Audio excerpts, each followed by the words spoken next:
আমার বন্ধু মানে এমপি নাহিদ সাহেব বললেন আমি নাকি এখানে একটা সরল স্বীকারোক্তি করেছি যে অনেক কিছু আপোষ করে আমরা জুলাই সনদে সই করেছি।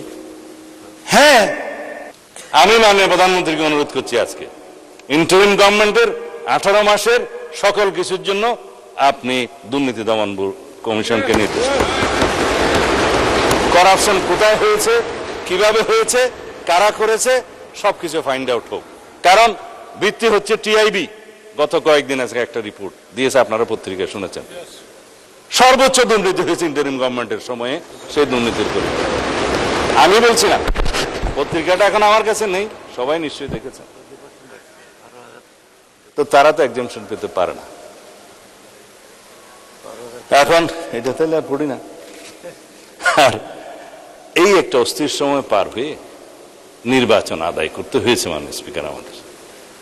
এখন আমার বন্ধু মানে এমপি নাহিদ সাহেব বললেন আমি নাকি এখানে একটা সরল স্বীকারোক্তি করেছি যে অনেক কিছু আপোষ করে আমরা জুলাই সনদে সই করেছি। হ্যাঁ, আমরা নির্বাচনের স্বার্থে জাতীয় স্বার্থকে রক্ষা করে জুলাই সনদে সবাই মিলে আমরা সমঝোতায় এসেছি এবং আমরা স্বাক্ষর করেছি। হয়তো আমরা ওই সমস্ত পয়েন্টে একমত নাও হতে পারতাম, কিন্তু জাতির স্বার্থে আমরা সেটা আপোষ করেছি। এটা কেন মিস ইন্টারপ্রিট করা হচ্ছে? যাদের প্ল্যান ছিল নির্বাচন হবে না, 5 বছরের জন্য থেকে যান, সেটাও তো আমাদের নজরে রাখতে হয়েছে। আমাদের নেতা দীর্ঘ নির্বাসিত জীবন থেকে ফিরে এসে যখন বললেন আই হ্যাভ এ প্ল্যান, আমরা সেই প্ল্যান নিয়েই এই ইরান যুক্তরাষ্ট্র ইসরায়েলের যুদ্ধের মধ্যেই শান্তি চুক্তি কেবল হলো, এখন এমনই হয়েছে, এখনো সই হয় নাই চুক্তি, আবারও হতে পারে, যাই হোক। সেই অবস্থায় আমরা এখানে দাঁড়িয়ে 9,37,000 কোটি টাকার বাজেট এখানে উপস্থাপন করেছে মাননীয় স্পিকার,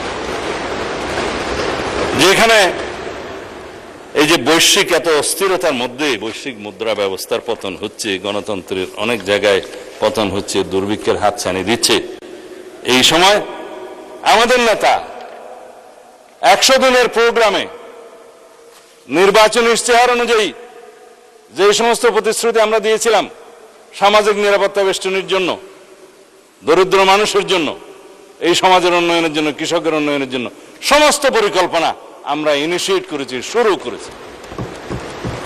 10,000 টাকা সুদ সহ কৃষি ঋণ প্রথম ক্যাবিনেট মিটিংয়ে পাশ করে দেওয়া হয়েছে, মওকুফ করে দেওয়া হয়েছে। তিনি আমাদের নেতা জনাব তারেক রহমান। আমি এই সুযোগে ওনাকে থ্যাংক ইউ দিতে চাই। Our Prime Minister is always well ahead of time. Thank you, Mr. Prime Minister, on behalf of the nation and on behalf of the House of the Nation.